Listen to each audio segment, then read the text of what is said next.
شعري بيقع جامد، يا ترى اعمل عملية زراعة الشعر ولا العلاج هيجيب نتيجة؟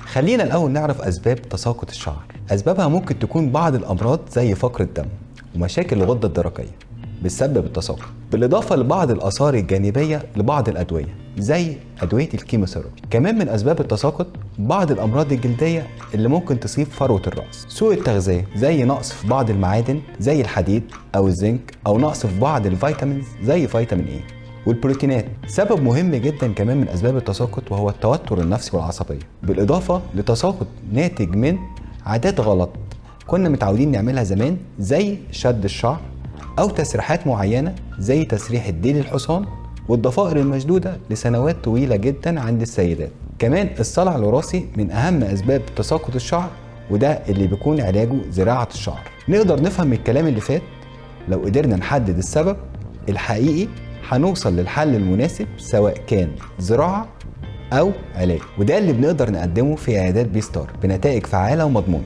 بناء على خبرة وتخصص الفريق الطبي بالمركز وأحدث طرق الكشف والتشخيص والتحاليل الطبية.